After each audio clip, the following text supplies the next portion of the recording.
Hello and welcome to the first episode of the Even Stevens Ranked podcast. I am Brittany Butler. I'm Ethan Brim. And we are here to essentially talk about all things Even Stevens because the internet needs more of that. Definitely. So I figured this introduction episode is necessary to sort of let you guys know what's going on, how this podcast is going to work, and then I thought it would be cool to kick things off with some story time, basically, so we can all get nostalgic, get into the right headspace of this podcast before we dive into reviewing all of the episodes. I put out a question to all of you guys who follow the blog as it is, and asked you to send in your thoughts, and you guys definitely came through, so we have some listener letters already before we even have anything to listen to. We already have some listener letters to read, which we're definitely going to get to later in this episode. But first, I thought it would be really important for us to introduce ourselves. So for those of you that follow the blog, Even Stevens Ranked, and have been reading along for the last 2 years, you probably know who I am. My name is Brittany. I'm a musician and whatnot. That's what I do. But I'm also a huge Even Stevens fan and decided to do this blog because I was inspired by an article, a one-off article that I came across on Google when Googling Even Stevens stuff, because that's what you do. And since there is no Even Stevens stuff, this article came up one day and I said, what the heck is this? Who is this person who posted an article called Ranking Every Even Stevens Episode Ever? So I read the article and I was like, wow, I need to know who this person is. And then also, the article ended by saying, I encourage you to... It said, I encourage you to come up with your own list. And I didn't agree with the list, really, that I had just read. So I said, challenge accepted, and Even Stevens Ranked, the blog, was born. And might I remind you that in 3 years, she's still the only person who's ever made a list.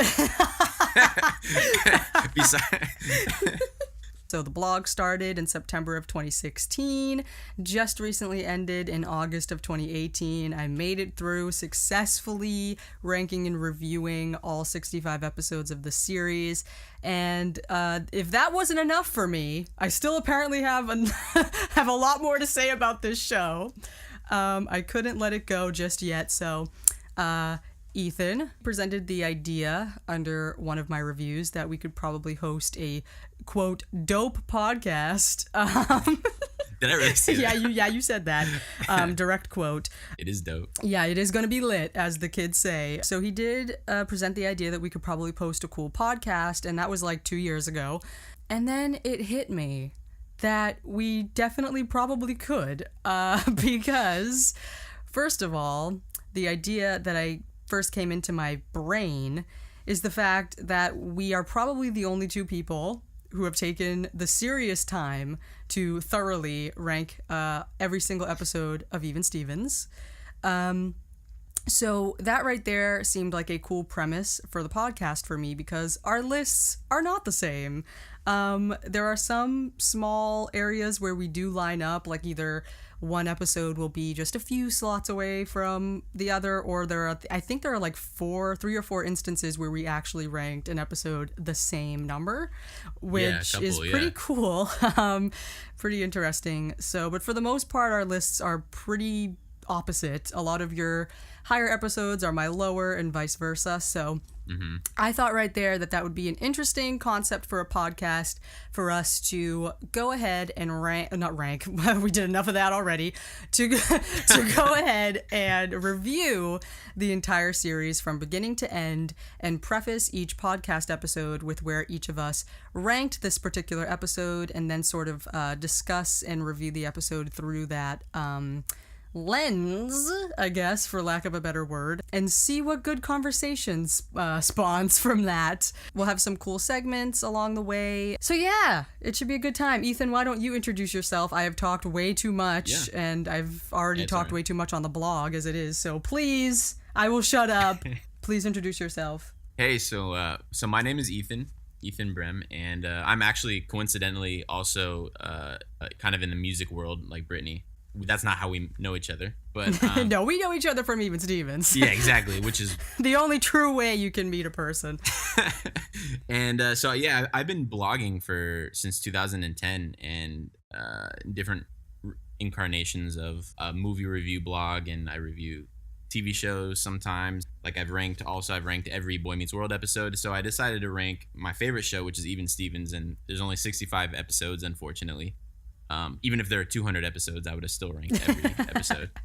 So I decided to rank them, and this is do you remember what year the article was? Was it 2000? It was 2016 because early though, right? Yeah. Well, yeah, because I started my blog in September of 2016, and yours was at least I think 3 or 4 months before I started the blog.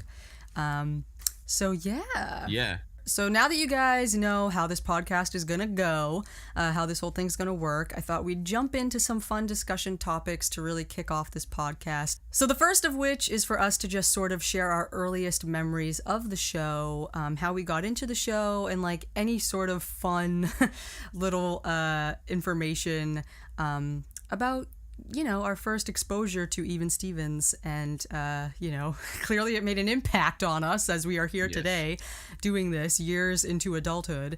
So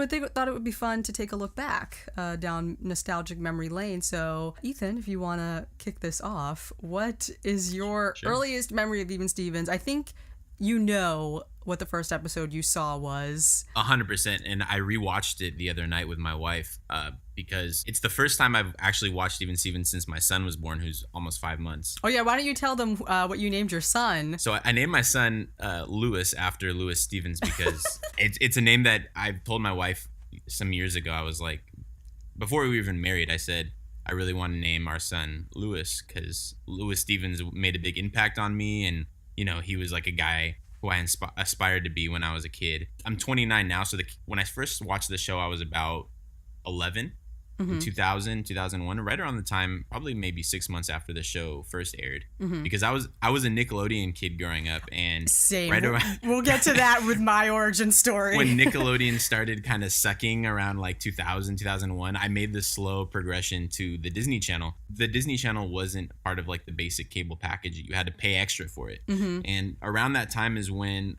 they stopped making it. You had to pay extra, and all my friends were getting the Disney Channel. So I started watching. I was like, okay, I'm gonna check out the Disney Channel. And there was a show.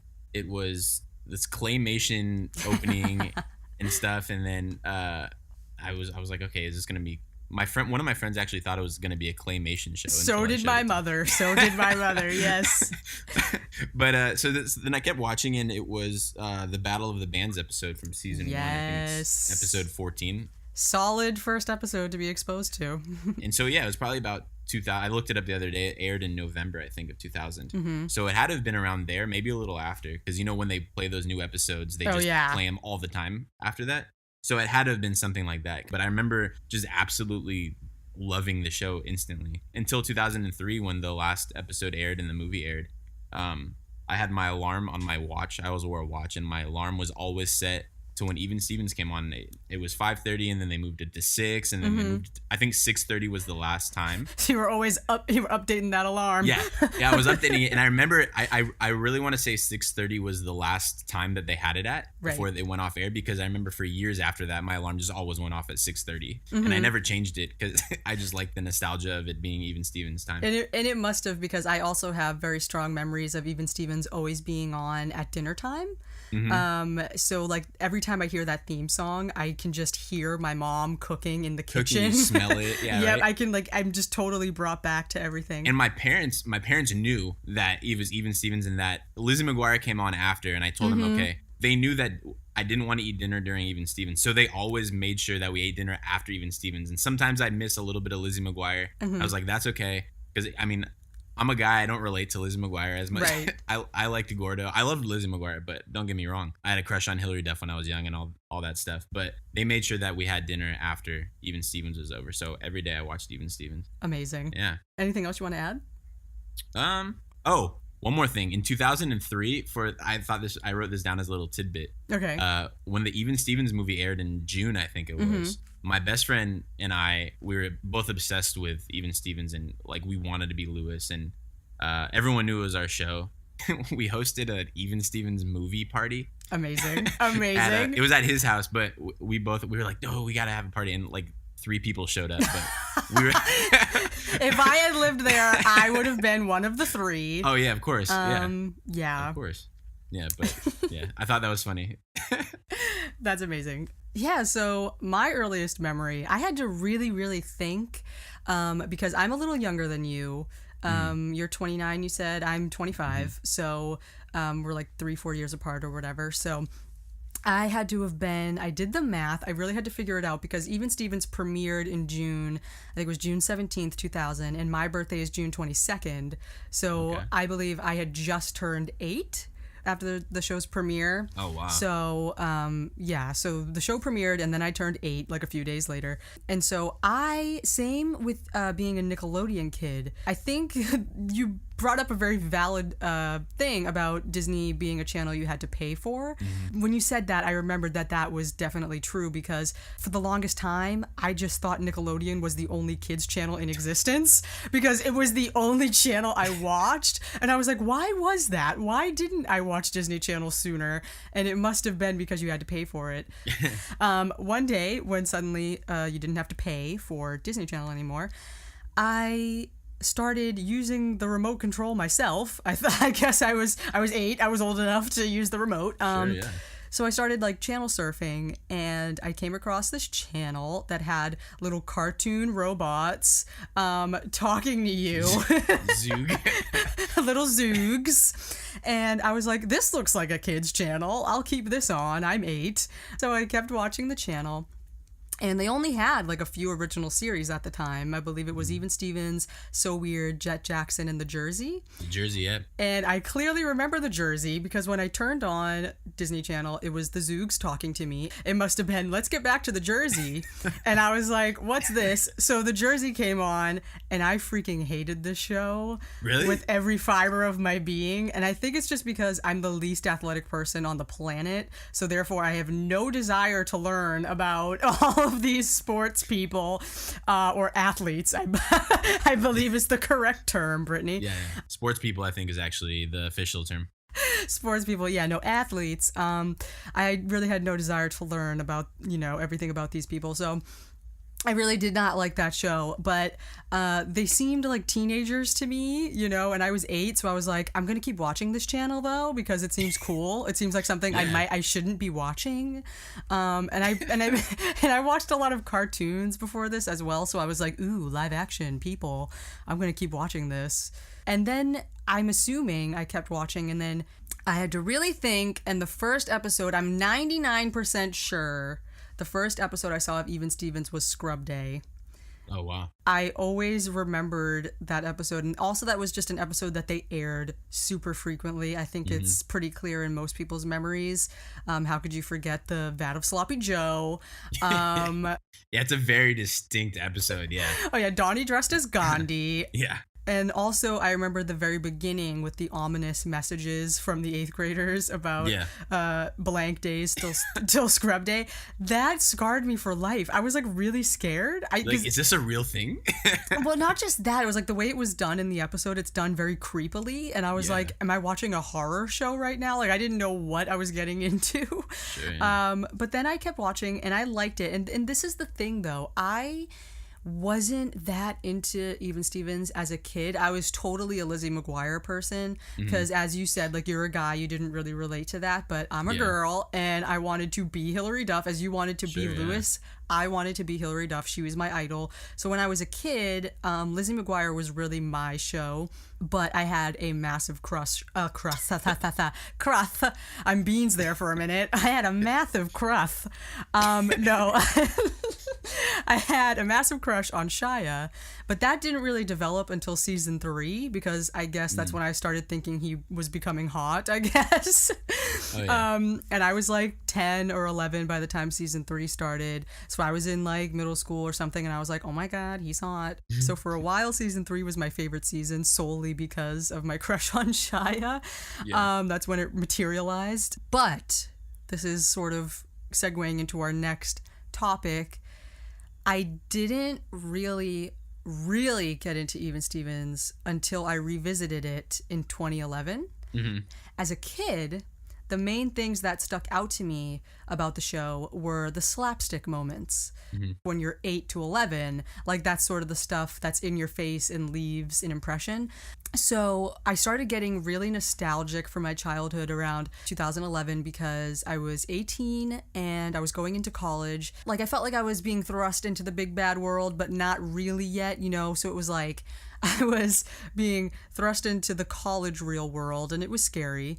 So I started, crawling back to my comfort of my childhood shows.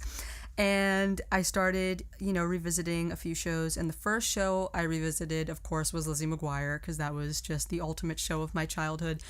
And it was all right. It's very dated looking back at Lizzie. Yeah. She was really wrapped up in pop culture and the fashion was just so over the top. But that's what makes it kind of fun though, at the same time. No, for sure. It's still, that show is probably the most nostalgic for me. Mm. So I revisited a lot of other shows as well. And I almost wasn't going to revisit Even Stevens because I thought that I had remembered it very clearly because those slapstick and in-your-face moments is really what stuck out in my memory. And I was like, I don't really know if I need to revisit that show.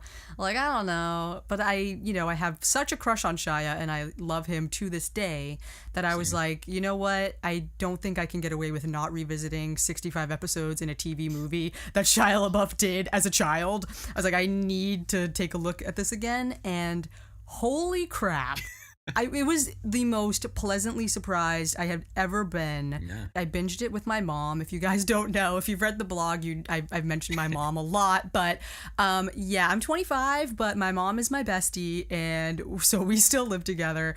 And we love all the same things. And so we watched it together. And it had to be like the funnest, that's not a word, but the most fun time the two of us ever had together watching the show. It holds up really well. Oh, it holds up amazingly. Like we were rolling off the couch laughing. Oh, yeah. I mean, great. I was just so shocked. And needless to say, I became obsessed in 2011 and I started a blog back then called Even Stevens Things. Oh, I didn't even know this. Yeah. I ran it like anonymously. I don't know why, but I was just like, I'm not going to just like get all into a closeted Even Stevens fan. Yeah, I don't know why I did that. I was just like really weird. I don't know. And I did that and it was basically just like reblogging like GIFs and, GIFs, sorry, and videos and screenshots and just talking about it and stuff. And I did that for a while, but then I got caught up with college and I was like, okay, I still watched the show constantly, but I wasn't really like talking about it as much online. Then your article happened in 2016 when I was graduating college. Wow. Now I feel really old. Sorry. But yeah, so I was graduating college and then I was actually being thrust into the big bad world. So then I was retreating to the comfort of my childhood once again. Yeah. And then I found your article and then I was like, you know what? Holy crap. No, I have to do this blog now. And yeah, that's pretty much my story. Yeah, it's the timeline for nostalgia is very interesting when you look at everyone's lives and you see, like, for me, I got nostalgic when I started missing home and I moved away, but it didn't really kind of kick in where I was downloading like TV bumpers and like commercials and like watching the commercials. That's when you're like in the thick of it, is when you're just watching commercials from your childhood. I was just doing that last night. Yeah, same. I, like last night, the night before, I was just watching some old commercials to kind of like prepare myself as well. But I probably started doing that around maybe 24, 23, maybe. maybe 22 even, but just right around the time when, you know, you really start experiencing the real world and it kind of whacks you in the face. Right. I like when I see like the 13-year-olds who pretend to be nostalgic about stuff. I'm my like, God. you don't know what nostalgia is yet. Yeah. Ooh, they're like, they're literally talking about shows like Shake It Up and like Sunny with a Chance. Oh my gosh, it's painful. Yeah, from literally 2009 to 2010. They're like, I miss the old Disney Channel. I was like, get out of town. That's when it started sucking. Yeah. No, it was like getting bad even before that. So I'm like, don't even try to say that. I like Life with Derek. That was like one of my favorite shows. Which people also call Life with Derek like an Even Stevens ripoff. Oh yeah, of course, like a Canadian Even Stevens. Yeah, it is, and I think that's probably why I liked it. It was probably around the time when they stopped or they lessened the amount of Even Stevens that they played, and then they started Life with Derek, and I was just trying to find a show to fill the void. Yeah, and this is before you could really find Even Stevens a lot of places. And so I was watching Life with Derek, and I liked it. I mean, it's not like one of my favorite shows, but you know, it was entertaining enough compared to that, or it was just way better than everything else that was on Disney Channel at the time, which might have been what it was. I think a big thing about it, though, is the fact that Disney Channel transitioned from single camera shows to multi-camera shows. Yep, exactly. You know, sitcom style shows. Every show has a laugh track. Every show is in like a cheap set with like bright colors, and it's like... Yeah, and I heard someone talk about it, and they were discussing how Nickelodeon and even the early Disney Channel shows were... you know, the protagonists were just everyday kids. Well, I guess maybe not even Jet Jackson. Yeah. That was almost like the male Hannah Montana kind of. Yeah, pretty much. But like Nickelodeon stuff was very much for sure like regular kids who were doing regular kid stuff. But the Disney Channel was, you know, these kids with these extraordinary abilities that kind of made the audience, the kids in the audience, want to be like those kids and be, oh, I wish I was a rock star, or I wish I was a psychic or could travel through time or whatever. And for me, Even Stevens and Lizzie McGuire were so special because they were just about ordinary kids who were just living life and, you know, joking around and like pranking their siblings or whatever. You know, to me, that's why it was such a great show, is because it kind of connected me to the old Nickelodeon stuff that I grew up watching so heavily. No, yeah, for sure. Yeah. I was just thinking about that the other day because I've been watching a lot of people talk about older Disney Channel shows and just older kids shows in general, because there's been a huge, you know, 90s, early 2000s nostalgia wave. And it's funny because I clearly remember when Disney Channel stopped airing all of their like single camera shows and started transitioning to sitcoms, because That's So Raven was the very first one. That was like the first one, yeah. And I remember thinking, I will never forget, the very first episode of That's So Raven is when she dresses up as her mother. But it's like a ridiculous, it's nothing, she doesn't look anything like her mother. She's like this obese version of her mother, like this ridiculous fat suit, like ridiculous fake teeth, and she's like walking around the school dressed like this. And all I remember, and you hear the laugh track in the background of the ads and stuff, it was like, That's So Raven, a new comedy of psychic proportions, or whatever. That's the exact bumper for it. Watch That's So Raven, a comedy of psychic proportions, every day at 7:30, 6:30 Central on Disney Channel. Yep, I remember it like it was yesterday. And I just remember thinking, literally, this was my exact thought process. This looks stupid. That's literally what 11-year-old Brittany said as I saw these commercials for That's So Raven. And so it's so funny now because it's been 10 years since That's So Raven. There's been a That's So Raven reboot already. And so many people, like, pretty much the nostalgic Disney shows start with That's So Raven now. Yeah. And it's like, it's so weird to me because I'm like, no, like I remember that's when everything started shifting. Yeah, there's like a whole generation before that who remembers it completely different. It's like, you're lucky if Even Stevens is ever mentioned in the same breath as like That's So Raven, Sweet Life of Zack and Cody. And then they push it to like Hannah Montana, Wizards of Waverly Place. I'm like, absolutely not. Like Lizzie McGuire, you always see mentioned, always. I think it's just because, you do actually. Because Hilary Duff is Hilary Duff, and she's still a thing, and she's, you know, still great, and everyone really loves her. I love Hilary. Yeah, me too. I still want to be her, still the idol. So everyone always talks about Lizzie McGuire, and then as well because Andy Mack is that new show on Disney Channel, which is definitely going back to the channel's roots. It's a single camera show. It's a young girl, everyday things going on, and it's by the creator of Lizzie McGuire. Oh, is it really? Oh, yeah, so it's cool. so I definitely tuned into it because of that, and I watch that show all the time now. It's actually talking about a real life thing. This girl finds out that her older sister is actually her mother. And no way. Oh, that's cool. I should watch the show. That's it's amazing. And so that sends her down this path of self-discovery, and then her best guy friend is coming to terms with being gay, and it's like really? It's a huge it's a big cornerstone right now for Disney Channel. That's a big difference than the Jersey. Oh yeah. Literally, I forgot that the Jersey on that show could like move. Oh yeah. It had like a mind of its own. Yeah, like find people. I saw a promo for it when I was watching the old commercials, and I said, wow, I don't remember that. But wow, I'm glad I blocked that out, actually. Real quick, what's your opinion on Phil of the Future? I'm just curious. I really liked Phil of the Future, really? Honestly. That to me, that was the show where I was like, yeah, I don't like Disney Channel anymore. even though it was the same creator as Even Stevens. Oh, it was? Matt Dearborn? No, it was Sean McNamara. Sorry, it was the same executive okay. producers. That's what it was. All yeah, right. I think it was Sean McNamara. I want to say people are probably yelling at me in their cars, but it had a connection with Even Stevens. I think it was executive producers. No, yeah, I liked it. I didn't watch it too much, and I think it was one of those shows that ended like prematurely. I think it only got like 42 episodes or something like that. Oh, did it really? I didn't know that. But I had a crush on Ricky Ullman, so that's yeah. So that's probably the main reason why I liked that show. I think that was the thing. Like Shia was such like a goofy guy. I mean, he was cute as a kid, but he wasn't like that stereotypical like. But Ricky Ullman was almost like too good looking, and it just kind of was like it feels like they were trying to make the show too attractive. I don't know. Right. It was just like it was irritating to me because I wanted like another goofy, because I was excited to watch it, and then I wanted it to be goofy like Even Stevens, and I was just bitter that Even Stevens ended and this show was on. I wasn't a big Phil of the Future fan. I'd probably like it now, but I tried rewatching it recently, and it was a little too wacky, I think, a little bit. Yeah. And the theme song was trying too hard. It was like, Phil, Phil of the future. Meet a boy named Phil and his family on vacation from the 22nd century.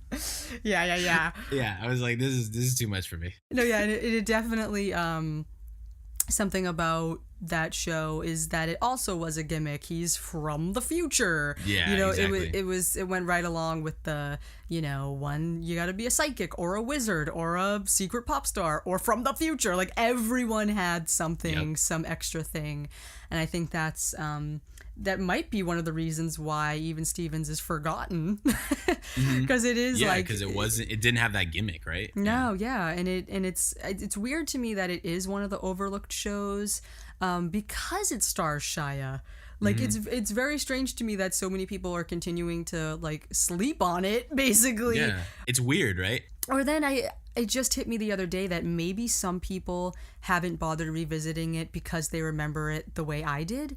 Like maybe they think it's not worth revisiting because all they remember is Shia LaBeouf screaming and like wacky stuff. I don't know, but I feel like that might be part of it. I'm just thinking out loud, but yeah, it's odd, and I think it maybe was that transition from it being Disney Channel being a paid network to being a free network or whatever, or like on regular cable, because I think a lot of people didn't realize it back then, and just it didn't have as big of an audience. Right. And then by the time, and also I think that Disney Channel probably had a higher girl audience than boy audience. Oh yeah, I think they still do to this day. That's why Lizzie McGuire, That's So Raven were such successful shows, and even Phil of the Future and Even Stevens weren't as I mean, they were popular to some degree, but I don't think over time it hasn't had the same nostalgia as the girl run, like even Wizards of Waverly Place, Hannah Montana. Like look at those shows. Those are the shows that people are talking about, which are still just so recent in my memory. I'm like, please stop. Just please stop. I hate Hannah Montana. I hated that. It was so painful. It wasn't funny. It was just that, and the laugh tracks on the shows now versus even like sitcoms in the 90s laugh tracks versus now. Like back then it was very organic laughter, and now it's like ha ha ha. Yep. It's like very like orchestrated laughter, and it's not natural by any means, and you can even hear them like cutting. Yep. It's like jump cut laughter. It's like so weird. And it's funny though, because I watched Disney Channel way into high school because I was a huge Jonas Brothers fan. So I definitely did watch a lot of Hannah Montana from time to time because it was like on. Sure, yeah. But I was like the same age as the Jonas Brothers. I had like a crush on Nick, so I definitely watched their show and a lot of stuff for them well into high school. But that was really the only thing I really watched Disney Channel for. But yeah, so other than that, as far as like nostalgia for shows, my nostalgia is definitely from the shows before 2003 or like before 2000. I want to say maybe like 2006 because they kept showing reruns up until like that time. So like I was still watching Disney Channel then. So like any shows that might have been on then, I probably still have a little nostalgia for. So like a little bit for That's So Raven, a little bit for Phil of the Future. But it really was like Even Stevens and Lizzie McGuire for me when I was like 8 to 11 that I really have nostalgia for. But I guess this sort of segues into our other topic, which is, why we like it so much. Like what makes this show so good? Why do we like it still into adulthood? And I think aside from it being a live action single camera show that, feels more organic, feels more real compared to like later kids shows, quote unquote kids shows, I want to say, because Even Stevens is a show that I think was written very cleverly in a way that can appeal to more than just the typical target audience that they might have been going for. It didn't talk down to kids. No, it definitely didn't. It definitely didn't pander. Or it was, you felt when you watched it, you felt like my parents watched it, they were laughing with me, you know what I mean? So, and same with, like you said, you watched it with your mom, and even as you were an adult, you watched it and liked it. So yeah, and it holds up really, really well, like I said earlier. Amazingly. And so I think that's definitely a huge thing, and it's written in this way. Like I talked to you off the record about this a little bit.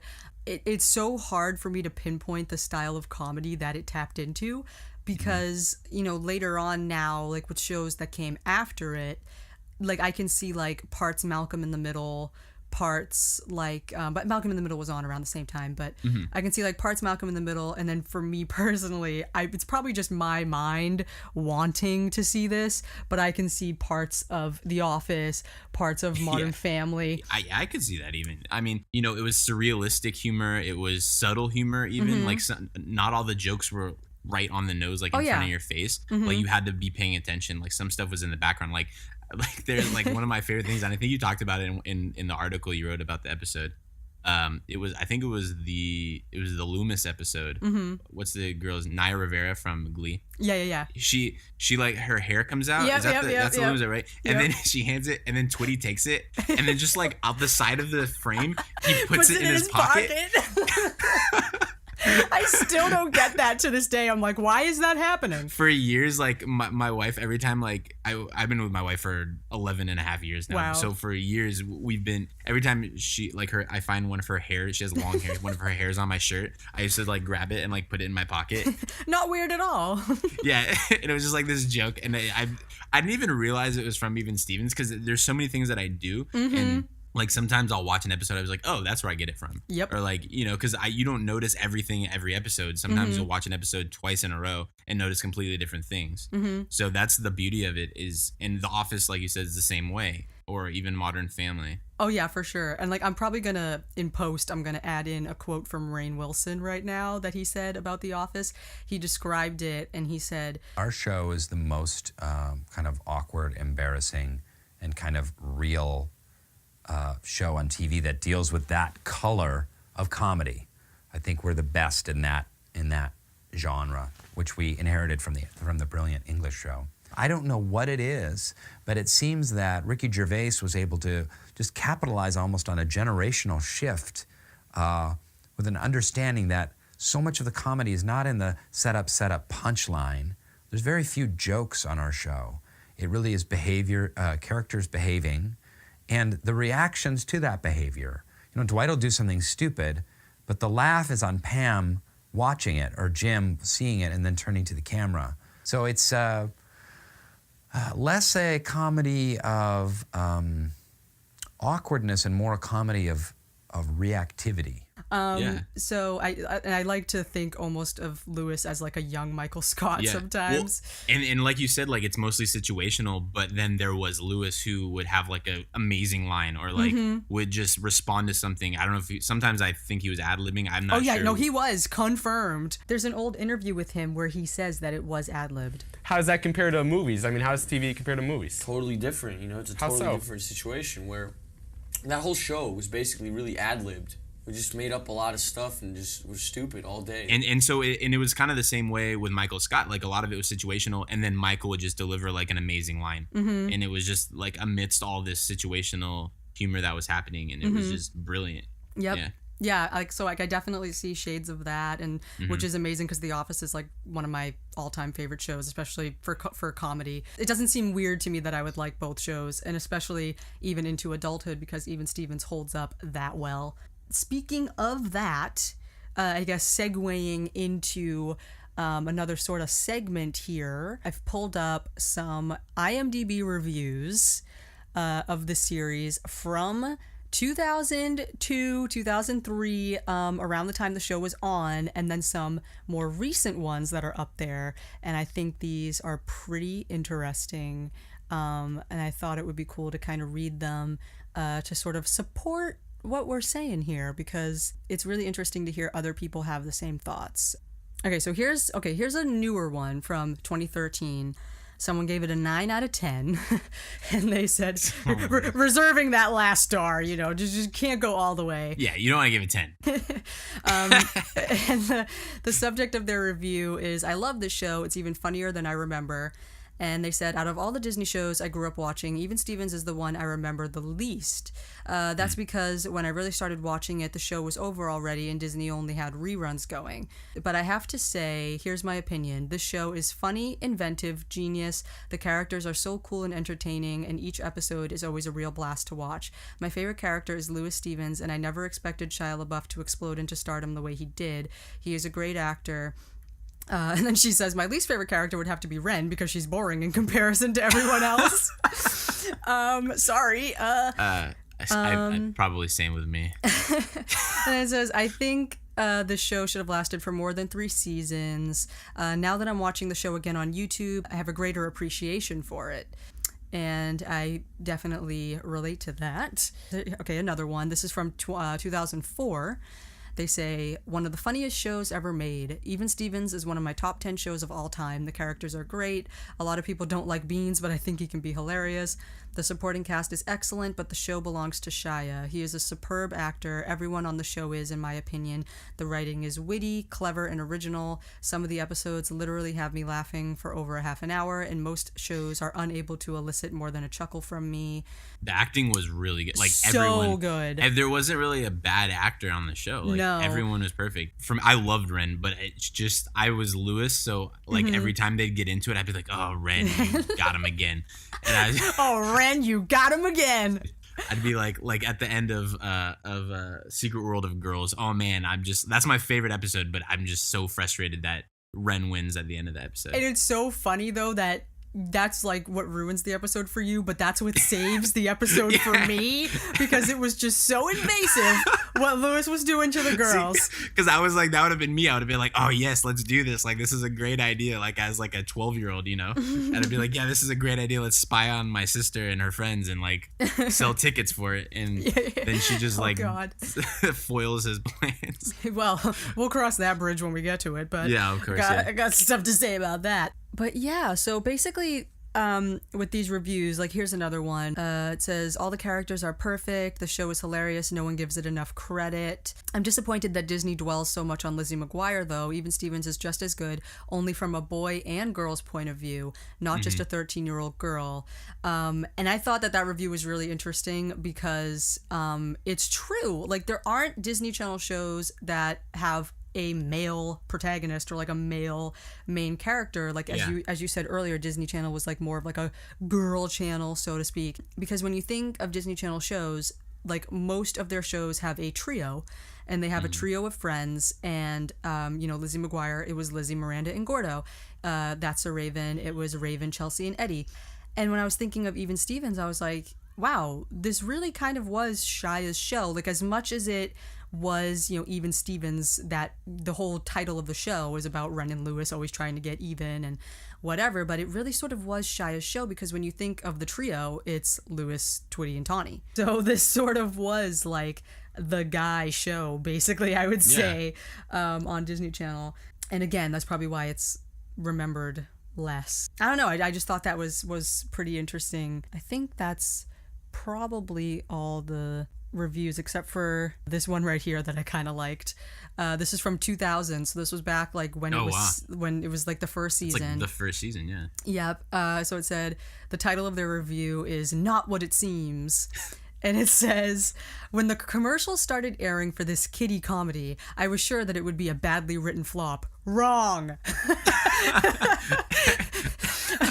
It says, this show is actually very mature and funny. I found myself laughing at everything. Also, I love the characters. The relationship between Ren and Lewis, I find myself relating to them. I think the show is much too good for the Disney Channel. Too bad ABC can't start airing the show. I think that many families and kids will relate to and love this show. And I definitely agree with that as well. Yeah. This almost kind of segues into our next topic, unless there's anything you want to add. No, that's great. Yeah. Okay. The next topic, of course, is our thoughts on a reboot, which I have thought about this a lot, especially since we are literally in reboot fever. Oh my gosh, it's like ridiculous. Like, we're getting reboots of shows that no one even asked for at this point. Yeah. It's like the actors that were in the show are just like, I just want to do this show again. I've seen like shows and articles, like entertainment shows and articles pop up about like, this show's coming back. I'm like, I don't even remember this show. Like, who is asking for this? Who wants this? I don't know. But yeah, so like our thoughts on a reboot. Okay, so it's like, I definitely have my requirements if this were to ever happen. And I think the number one thing is that it cannot be on Disney Channel. Like, this can't. It would have to be like Netflix or something. Because look at Girl Meets. I don't know. Do you watch Boy Meets World a lot? This was definitely something I wanted to get into here. Okay. Because I hated Girl Meets World. I wouldn't say I hated Girl Meets World. I liked it for certain aspects of it, but when it started to become just about the kids, and every episode became like, really sentimental, and it was very self-indulgent, I think, and for the kid, from the kids' perspective, from the Corey and Topanga and Sean, like, it was definitely, I mean, they went through a seven season series. I mean, versus a 2.5. I mean, this Girl Meets World was on for 2 seasons, and it was already getting like self-nostalgic about like its first season. I'm like, what is going on? Boy Meets World premiered the year I was born, so it you probably watched the Disney Channel, right? Yep, I watched the Disney Channel reruns, but I don't really have as much nostalgia for it because I wasn't watching it live. I own every season of Boy Meets World on DVD. Same, like, it's definitely a show that I like and I revisit a lot. And I freaking hated Girl Meets World. I thought it was terrible. I thought the acting was laughable. I thought the scripts left so much to be desired, and the big problem is that with these specific, like, these Disney Channel reboots, is that instead of rebooting these shows for the people who grew up with them, they're rebooting it for a new generation. Yeah. And that's the problem. Yeah, they think they have to aim it towards kids, but no, like, put it on Netflix or Hulu or Amazon Prime and make it direct it towards the original audience and make it about those characters and like have the kids there or whatever. They did Girl Meets World all wrong. Yep, no. And that's the thing. It's like, like, I've seen people say, oh yeah, like, bring Even Stevens back and have it be about Ren's kids. I'm like, absolutely not. Like, oh my god. Like no, like, that is not what I want. No way. And it's so stupid too, because like with Raven's Home, it's about Raven as a mom and her kid, like, her son has visions. I found myself tuning into Girl Meets World a lot the first season, and then I eventually just started tuning out because this show was not made for me. And it's really, really annoying because if you're rebooting these shows for the nostalgic value and then just completely, like, the nostalgia is just buried in there, with, you know, some of the characters you love are still there, you know, they're there, but it's not really about them. I would need an Even Stevens reboot to be about these characters navigating adulthood. You know, obviously Shia probably most likely would not be on board for a reboot. You never know. I know. Yeah, you never know with you Shia. absolutely never know with him. I mean, he could do something. You know, he's game for whatever he wants to be game for. Exactly. And I think ever since he did all his movies, or all my movies, and watched the Even Stevens movie, I think he gained an appreciation for it, or at least became a little nostalgic for it himself. Because there was a time, obviously, when he was trying to transition from child actor to adult actor, where he was sort of distancing himself from Even Stevens and wasn't really talking about it a lot. Like, you can't really find a lot of interviews with him talking about it. No. I think now that, you know, maybe he's coming to a point in his life where he's appreciating it for what it was as well, and like can see how great it is. I don't know. But you know, so you never know what he might decide to do. But he's embracing his past right now too. I think with Honey Boy, yes. and with All My Movies a couple of years ago. I think it's just, it might be in the, I mean, we'll still get into whether or not it should happen, but I think if it did happen, I think he might be game for it. He might be down for it. Maybe. Yeah. Because I don't know if you saw, but with Honey Boy, and for those of you listening, if you don't know, Honey Boy is Shia's basically biopic, I guess, right now that's in the works. And he's playing his own father, and he has 2 actors playing himself. So he has a younger actor, Noah Jupe, playing like Even Stevens era Shia, and then Lucas Hedges playing like young adult Shia. I'm excited. I'm dying to see if they feature excited. anything about Even Stevens. I mean, I'm sure they will, because they have to, right? Because that was his launching point. It was his launching point, and then the movie is really about, you know, his relationship with his father. And a big thing was that he would go from Even Stevens tapings to AA meetings with his dad. You know, I'm really hoping that it doesn't soil any of my memories of the show. Like, I don't want it to be like, this time in my life was so dark and whatever. Like, that would really upset me. But he's said a bunch of times that it was like some of his best memories are from his time on the show. But with Honey Boy recently, the director Alma, if you follow her on Instagram, she shared that a lot of people that worked on the movie worked on Even Stevens. Really? Yeah, she said that's cool. She said a lot of the crew that worked on Honey Boy were on Even Stevens. Oh, that's really fun. Including David Grace.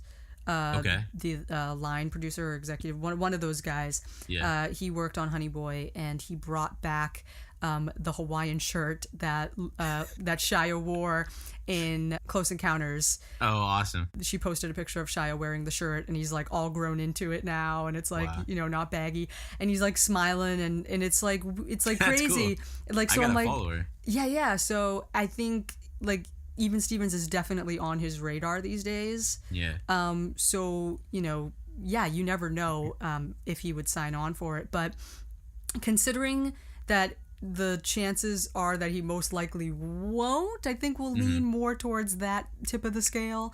In that case, I just absolutely do not think it should happen. like if Shia is not involved, it's just sort of like, not only because Even Stevens was really... It was Lewis and Wren. That was the whole subject of the show, and that's where the show got its name. As we said earlier, like, it was sort of Shia's show. So if you don't have Lewis Stevens on Even Stevens, like I say, it's almost like rebooting Seinfeld without Seinfeld. Like, you know, it's like that's what it's like to me. It's like, let's have the Elaine show come back. It's like, or even without like Kramer, or even like any one of them. Yeah, it would be weird. But okay, here's my thing. If he did come back, would he have long curly hair? Like, that's the thing. I'd say yes. I say yes. I think that's a requirement. Like, when he recently did his Borg McEnroe movie, that's true. Yeah, he had the hair back. He had the hair back, and I was like, oh my god!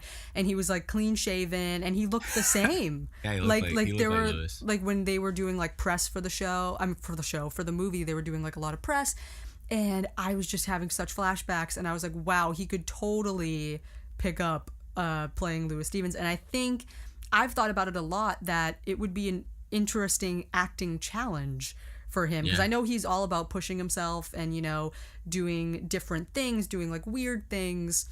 And honestly, even Stevens could be a project like that, because I mean, having to slip back into a character you haven't played in like 15, 16 years and, you know, updating it for, you know, an adult 30-something version of this character, but still keeping those quirks and still, you know, I think that would be, I would give my right arm, honestly, to see how Shia would approach playing a 30-something Louis Stevens. Well, not only that, is he hasn't done a comedy since. My God. I don't think he's done a comedy. I mean, maybe you could consider Holes like a kind of comedy. But that was 2003. But that was 2003. I mean, like, I'm trying to think of like he hasn't done the Dumb and Dumber. Dumb and Dumber. That was the only. I think it's the only comedy he's done, like pure comedy. But movie. it wasn't like a smart comedy either. Yeah. Like, you know what I mean? I like so it's Dumb like, and Dumber, but No, I like it solely for him. And his name is Lewis in that movie. Yeah, it's great. So it's like L-E-W though, right? Yeah, L-E-W-I-S. EWS. So like in my head, totally different character. But it's still cool to see like a slightly older Shia, like in a high school setting. Yeah. His name is Lewis, like interacting with different characters. Like it's really weird. It makes me feel like we're getting a high school iteration of Louis Stevens, even though we're not, obviously. But it just makes me sort of wish and wonder what would have happened if the show kept going, or even like switched over to a major network or something. That's a big thing for me, is that he hasn't done a comedy in 5 ever. He has not done a comedy in 5 ever. Yeah. Like I need a new comedy from Shia LaBeouf yesterday, you know? And so, Same. you know, I think that's another big thing with him. I don't know if it has to do with distancing himself from it, but you know, he's been doing a lot of gritty indie movies and you know, like I feel like he's trying a little hard to be like, take me seriously, I'm a serious actor. Yeah. And he's an amazing actor. Yeah, he's incredible. He's amazing. I've always said he's a comedic genius, but and then when he started doing like indie stuff, I was like, wow, this like he can act. Like he can like legitimately. I mean, he's my favorite actor. Me too. And he for years I've been seeing he's been in movies that have been critically not as acclaimed, but in almost every review it says the movie's not great, but Shia LaBeouf is amazing in it. Like almost every movie that he's ever done that's been not critically acclaimed has said that. It's a testament to how good he is. And that's like such another thing, is that to this day I think even Stevens is the only role he's won like a prestigious award for. Yeah, I think so. He won an Emmy for playing Louis Stevens, and that's such a big deal, and so well deserved as well. I mean, just an amazing job on this show. And so I think, I don't know, like it would just be absolutely amazing to see him go back to his roots, because he started as a stand-up comedian, and Louis Stevens was kind of written around him. Like there were a lot of similarities, and and you know, and I think that's probably why he shined so bright on this show, is because, you know, it was such an extension of himself, and he just played it so naturally. And he's just has such a natural gift for comedy that it almost feels like a sin that he's not, you know, giving it to the world right now. Yeah. Here's how I see a reboot happening. It's not going to be a series. I think it would be like a one-off special.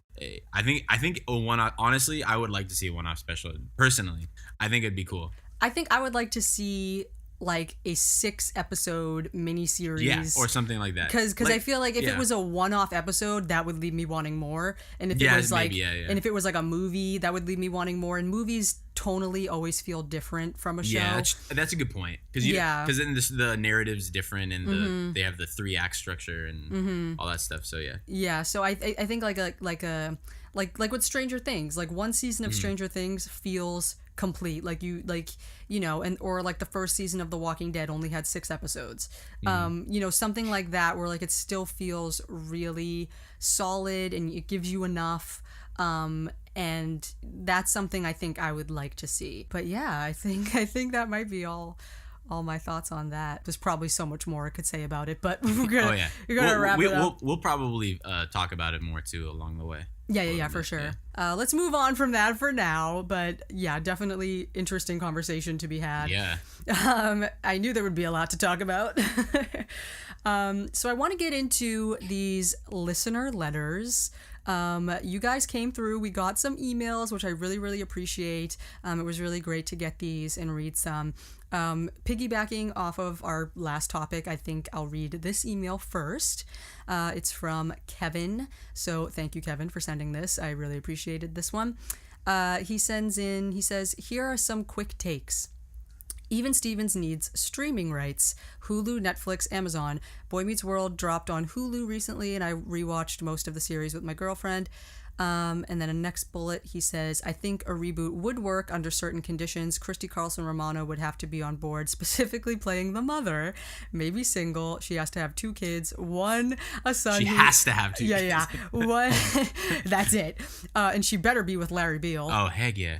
And have some biracial kids running around. If you guys don't know, I'm biracial, so I would be very, I would have a lot to say about that as far as the casting goes. Yeah, so she has to have 2 kids, one who is studious, more like Ren, and a younger one who is kooky like Lewis. But then again, we already talked about that. I wouldn't really want to see that. So then would Lewis be like the Uncle Chuck? He'd be like influencing. No, He'd be like influencing the little son.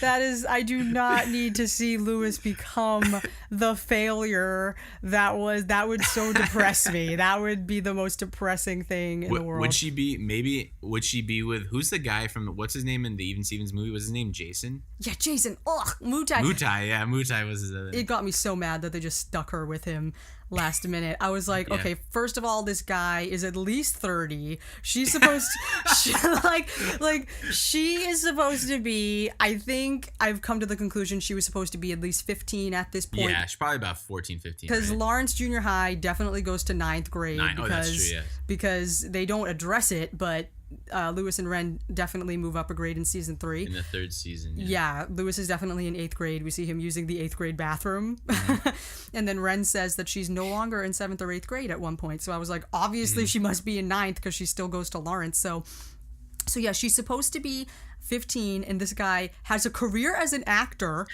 He clearly is old looking. And so I'm like, ew, why did they do this? This is gross. Not feeling it. And yeah, so no, they need to backpedal and have her be with Larry Beale. What do you think about Ren and Twitty? I've seen people ship that, but that's like so weird to me though. I think it all stems from Thin Ice.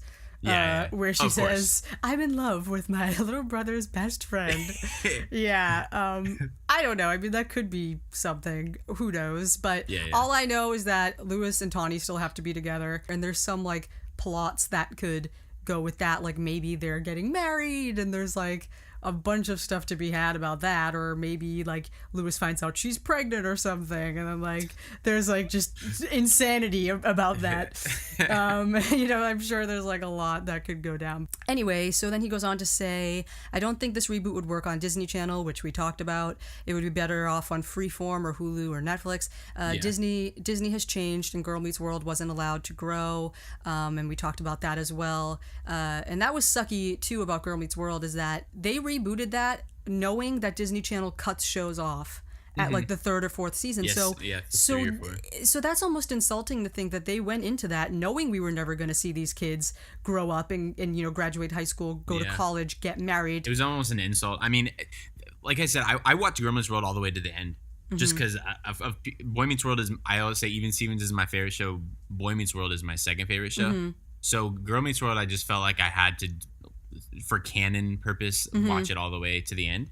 And there were moments where I was like, this could be really good, but it did it a disservice by making it 3 seasons, and it should have been on Netflix. Or I was just hoping that they'd at least try to get it on Netflix after they canceled it. But it would still be weird. I don't know. Yeah, I don't know. They already did too much damage. Yeah, damage is done for sure. And then he says Shia LaBeouf will 10,000% not be on board to star in a reboot. However, I think he would sign on to be a guest star like Sean on Girl Meets World or Uncle Jesse in Fuller House. They couldn't do that. They might as well not do it. Exactly. Like when I read this email, I was like, absolutely not. Like if we can't have Even Stevens with all of Lewis Stevens, it's all or nothing. Like I don't want like one little guest appearance from him when he essentially was the show. Like it would just be like, oh right, this is the elephant in the room that is missing from this show, and here he is for one little scene, and then he's gone. No, Would it be called Even or Stevens?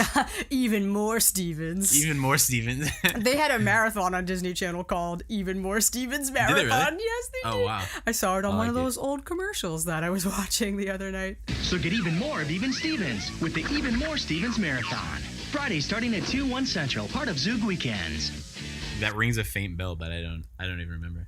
I'm sure I'll be editing in snippets from things as we go, I think. And he ends by saying, I love the show because it has such good energy and it was so much fun. I myself have a smart older sister, and we would watch the show together and admire the exaggerated look at our dynamic.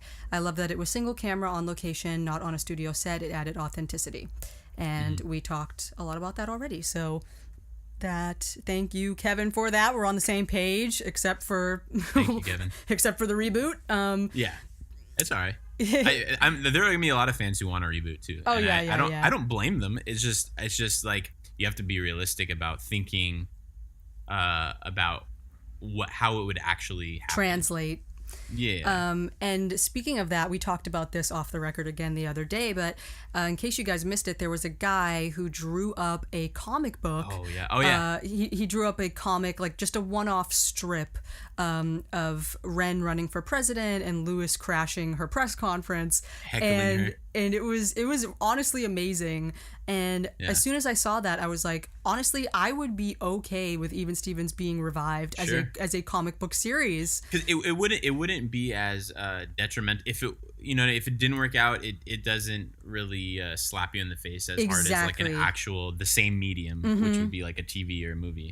Like I feel like I wouldn't be as upset. If anything else, it progresses the legacy of the show without ruining the legacy of the show. Yep, you know what I mean? exactly. Like it at least creates enthusiasm for the nostalgia of it. And I was saying before, like the show definitely had like its outlandish cartoony moments. So I feel like a comic book could be a totally natural medium to explore for the show. And it, like seeing that strip, if you guys haven't seen it, I think it's on the Even Stevens ranked Twitter account. I retweeted it on there if you want to check it out. But it just made me, I was like, I would totally be okay with something like that. But yeah, that's another conversation though. We have another email from a guy named Tim who I know has read the blog. And he writes in and says, "Hello there, I'm Tim, and as soon as I saw that there was going to be a podcast talking all about Even Stevens, I knew I wanted to voice my opinion on the show." He says that the show is really relatable. He says, "I'm a current high school student." And wow. I know, I thought this was very interesting. That's cool. I'm a current high school student, and I discovered the show back when I was in 7th grade. My introduction to the show was actually through the episode The Kiss, and as soon as Lewis said the line, "You gotta send her a postcard, email, or something," that's when I knew I had found a new character to obsess over. That's such a good episode. So good. That's such a good episode. The more and more I watched, the more and more I found out how much I related to him. I too had a crush on a girl who didn't seem interested in me, and I didn't let that stop me. I too aspire to one day be good at comedy as well as have a stable musical ability. I play guitar instead of drums though, so I guess that's the twitty side of me, lol. And most importantly, I too have an older brother and an older sister in the exact same birth order as the Stevens actually. Having a show like this to watch helps me feel a lot better about some of the weird aspects of my own life. I know I wasn't old enough to watch it when it was still running, but I've found myself watching films and TV shows from older decades because the current decade of Logan Pauls and such hasn't been satisfactory for me personally. I think the show deserves huge amounts of credit for all of its relatable plot lines and even the not so relatable ones. I can't say I've ever broken into song while giving a science report or had a secret viewing party of my sister's sleepover, but the fact that the show went to those places just to provide decent comedy is insanely commendable. I think this show is one of, if not the best Disney Channel show ever produced. The world would benefit from more Even Stevens. That's a great email, Tim. Thank you so much really, for that. Really and show your friends. Oh yeah, for sure. Like, spread the word, you guys. Anyone listening to this podcast, spread the freaking word, because I've been trying to get this fandom starting since 2011, as I said when I started that blog. So I've been seeing more and more people become a little bit more interested in it, and people have been following the blog and all of the socials for the blog. So I'm definitely making this part of my life's mission is to help bring Even Stevens back, basically. So yeah, no, and when people ask who my son is named after, I just love telling them. Some people don't know, even Stevens, like older people might not know it, but sometimes I'll get people who say, oh yeah, I love that show. That was a great show. And then I would just all like to think that they go home and look it up and start watching it again. Yep. And being enthusiastic about it. Like just the other day, I was trying to get my younger cousin into it. He just turned 20. And I know I feel like he probably judges me a little bit. A lot of people judge me for loving Even Stevens so much. I think it's because they haven't revisited it and they don't understand how great it actually is and how great how great the dialogue is, how well it's written. But yeah, I think he might be starting to get into it. I don't know. I shared a few video clips with him and a few little memes, and he thought they were funny, I think. So we'll see. We got another email I want to make sure we get to. So this next email is from Ty. Hey everyone, my name is Ty and I'm a huge Even Stevens fan all the way from South Louisiana. My first experience with Even Stevens was when I caught up with season 2. I remember this because I can still see the promos for the musical episode in my head to this day. Who doesn't, Ty? I must have been around, yeah, big deal back then. I must have been around 6 years old when I fully started watching it, so he's younger than us as well. Wow. I think it's interesting to have these younger fans here. It's pretty cool. Yeah. Reaching a very wide audience. Anyway, so I tend to be a funny person, and I believe that this show truly shaped my comedic chops from an early age. That is something I fully agree with, because I don't consider myself a comedian by any stretch, but I do think I have a decent sense of humor, and when I started revisiting the show, I was like, wow, so this is where I got my sense of humor. Oh, yeah, same. Whether it was subconsciously or not, I think, yeah, the show is totally my sense of humor to a T. Anyways, he says, this show was not meant for kids. It was meant for teens and young adults. There was something in there that I connected with instantly, and it was the smart comedy it contained. When I tell people to watch this show or go back and watch it, I always say, quote, it's not cheap kid funny, it's smart adult funny. This show was so far ahead of its time, I don't even know where to begin. To this day, I can still watch the Band on the Roof episode on repeat and cry laughing. Quote, Twitty, I wrote that note for you last week. If I could go back in time, I would like to spend one day in the year 2002 and just watch an episode of Even Stevens as it premiered originally. To this day, and from now on, I will always find a comfort zone in watching this show, as if nothing bad in my life is happening. All the problems go away for those 30 minutes, and that's all I need. And he also says, thank you for doing this. So cool. So it makes me feel like we're doing some good in the world right now. Yeah, that's awesome. And I know we're running out of time a little bit, but there is just one more email I want to make sure I get in. Sure, yeah, good. Let's do it. So thank you so much for that email, Ty, as well. I really appreciate that. You got real deep there. Yeah, and there's something to be said about, real quick on Ty's. It was great seeing these episodes and remembering these episodes as they originally aired. Like, I remember when the influenza came out, I was like, oh, this is going to be so cool. Like, I can't believe it. And being so excited to watch that episode. And like the whole week you're anticipating this episode. And there's something to be said about like that feeling of just a new episode coming out of your favorite show, you know, and not having to watch it way later, or not watching like 10 episodes at once of the same show. Yeah. Like that just came out at once, you know? And that's another thing that I think that's part of another reason why I would like to see a reboot. It's because I would die to see new episodes of my favorite show. Like, you know, but at the same time, I think it's a lightning in a bottle situation. And I feel like it's good having 65 episodes and a movie of it, I think is enough, and it's solid enough that I think it can go on to have a second life, as it is, like Freaks and Geeks or like something like that, you know, like a show that like doesn't have too many episodes. I mean, Freaks and Geeks only has one season and people are like obsessed with that show. It was Freaks and Geeks is a thing though, it's almost too short, where I feel like if they did something else, it might ruin that because those 18 episodes were so like cohesive to each other that like if you did something else, it might risk messing with that. So but Even Stevens went through so many phases over 65 episodes. Oh yeah, from the start. If you watch the first episode season, to the last episode, they changed a lot over those 65 episodes. And I'm sure we will talk a lot more about that because I have a lot to say about that. So our last email here that I want to read we just got it sent today, is from a girl named Sarah, and she is actually the co-host of another Disney Channel themed podcast called Wild Chats. Get your head in the podcast. Oh, cool. They talk like basically all things Disney Channel. I follow them. Anyway, so she writes to us and she says, "Hi, my name is Sarah. First off, I love your Instagram account and I'm really excited for your new podcast. Just wanted to contribute to the conversation. One of my earliest, most triggering memories of the show is definitely the episode where Louis tricks Ren into dating a nerdy guy for, quote, community service." Which is just, that is that. Ernie Morgan. Yeah, that's the very first episode. So we'll be talking about that soon. Yeah. They just made him look so gross with his greasy hair and everything. Yet I also shipped them for like 2 seconds. I don't know. It was a confusing time. I also want to bring up the episode where Louis has to stay in bed in the display of a mattress store. I think this was also for community service. That's an awesome episode. I adore that episode. Same. I remember being like, oh, that sounds so fun. I wish I could do that. I shipped Louis and Tawny so hard, one of my first OTPs ever.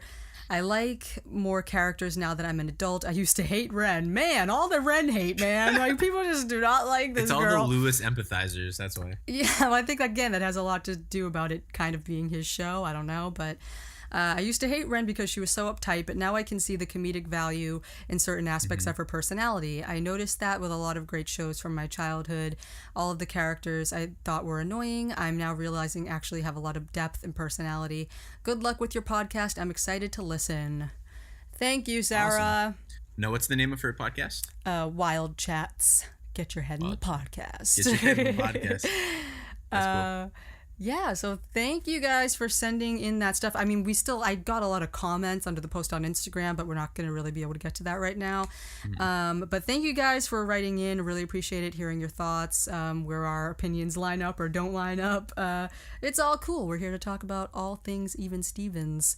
And it's going to be a really fun time. As you can see, there's already plenty to talk about. Oh, there's a lot. Like, there's so many things that I'm like, I have to save it for the next episode. Oh, yeah, me too. Like, just as we were, like, starting to wrap up right now, I was like, oh, crap, I thought of at least 10 more things that I wanted to say but did not say. So we got a lot more where this came from. Yeah, we got plenty of time to get to it all, I guess. So. Yep. So I guess we should wrap it up, I guess. Yeah. We're right on time, too. Wow, yeah, so I feel like this went really, really well. I'm really excited for the future of this podcast. It's gonna be fun. Yeah, and it's so great to actually have another person to talk to about this show, because for the longest time I was that lone person that had no one to talk to about this show. Yeah. Even with the blog, I had been talking to myself essentially for the last 2 years writing these reviews. So it's really, really great to have someone else to talk to. So I'm really glad we're doing this. And it's great, too, because I really, really hope that a fandom starts growing for this show, not just, as we're the spearheaders of the Even Stevens fandom or anything, but I just hope that something does happen, more people rediscover this great show, and hopefully when they do, we'll have all this content out there for them. Oh yeah, that'd be awesome. Hopefully, if you're listening to this and just getting into the show or revisiting the show, evenstevensrank.com, I want to sort of transform that into a forum, basically, of sorts. Okay. So there's an article on evenstevensrank.com for every single episode. So as we discuss the episodes and you want to chime in and say anything more, please go to the website, check the tab that says The Complete List, and every episode is just linked there. Go to the episode, leave a comment under the review, and we can kind of get a forum starting, I guess, like for each episode, and just in general. I think that'll be a cool way to sort of convert the website now that I'm, done ranking and reviewing everything, because obviously I don't want the website to just die, and I still, I'm paying for that domain name, so so I definitely want to keep evenstevensrank.com alive in some way. So please, I get email notifications for everything that happens on the website, so I'm still, monitoring the site daily, and so we'd love to hear from you. Want to keep that alive, and of course follow on all the socials, Just search Even Stevens Ranked on Twitter, Instagram, Facebook. We're everywhere. And be sure to follow there for throwbacks, throwback photos, video clips from the show, and just updates and all that good stuff. The handle is Even Stevens Ranked on every social site that allows a name that long. Yeah. And on every social site that does not allow a name that long, it's Even Stevens Rank. So without the ed. So it's one of the two. Yeah, so it's one of the two. Yeah, so we're moving on to actually officially jumping into the podcast now. So we'll be starting our next episode with season 1, episode 1, swap.com. So if you guys have any thoughts on that episode, please chime in and send them to evenstevensranked@gmail.com. I think all the handles are easy to remember. It's literally just Even Stevens Ranked. So yeah, if you want to read my list, if you Google Even Stevens episodes ranked, or even Stevens Ranked, I think yours is the first one, Brittany, and then mine's I think the second one. I also have a link to your review on the About page of evenstevensranked.com. Cool. Give you that shout out for influencing it. Yeah, of course. So yeah, guys, I think that's everything. Please be sure to write in, follow, and let's get this thing going. Yeah, let's do it. Real excited. So yeah, I guess that's everything. We will see you guys in the next episode. See you next time. Yes, okay. I'm sure we'll have some outro music going right now. So yeah, guys, thanks so much for listening. We'll see you next time. Bye.